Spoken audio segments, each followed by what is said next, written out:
ദേശീയ പതാകയുടെ കളറുകൾ ഏതൊക്കെയാണ്? 3 കളറ്. ഏതൊക്കെയാ? ഇളം മഞ്ഞ, പച്ച, വെള്ള. സ്വാതന്ത്ര്യ ദിനത്തെ കുറിച്ചുള്ള കുറച്ച് ചോദ്യങ്ങളാണ് ഞാൻ ചോദിക്കുന്നത്. നല്ലതേ ഉള്ളൂ. സ്വാതന്ത്ര്യം ആവണം, സ്വാതന്ത്ര്യമാണ് ആവശ്യം. പക്ഷെ ഇപ്പം ഇവിടെ പറ്റണില്ല. ഇപ്പം ഇവിടെയുള്ള പെണ്ണുങ്ങൾ തുണി തൊടാതെ നടക്കും.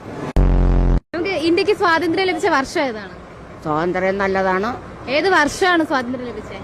ഞാനാ അല്ല, ഇന്ത്യക്ക് സ്വാതന്ത്ര്യം ലഭിച്ചത് ഏത് വർഷമാണ്? ഇന്ത്യക്ക് സ്വാതന്ത്ര്യം കിട്ടിയ നിങ്ങൾക്ക് അറിഞ്ഞൂടെ? അല്ല, നമ്മളൊരു ചോദ്യം ചോദിക്കാണ്. അതെല്ലാം നടക്കും കുട്ടി. ഗാന്ധിജിയാണ്. ഗാന്ധിജി എവിടെ ജനിച്ചത്? ഗാന്ധിജി ഇവിടെ ജനിച്ചതല്ല, പക്ഷേ ഗാന്ധിജി കൊന്നു. സത്യം. ഗാന്ധിജി ഇന്ത്യയിലാണോ ജനിച്ചത്? ആ, ഇന്ത്യയിൽ എവിടെയാണ് ജനിച്ചത്? ഞാൻ ഇവിടെ തന്നെ ജനിച്ചു. അല്ല, ഗാന്ധിജി എവിടെ ജനിച്ചത്? ഗാന്ധിജിയുടെ സ്ഥലം ആന്ധ്ര അല്ലേ? ഈ ബ്രിട്ടീഷുകാര് ഇന്ത്യയിൽ എന്തിനായിരുന്നു വന്നേ? ബ്രിട്ടീഷുകാർ ഇവിടെ കിട്ടണം. ഇവിടെ കിട്ടാൻ വേണ്ടി നമ്മളെ കേരളം കിട്ടണം. ട്രിവാൻഡ്രം എടുത്തിട്ട് ഇപ്പൊ എത്രാമത്തെ സ്വാതന്ത്ര്യ ദിനാഘോഷം ഇപ്പൊ വരുന്നത്? ആഘോഷം നമുക്ക് നല്ലപോലെ നടക്കണം ഇന്നും.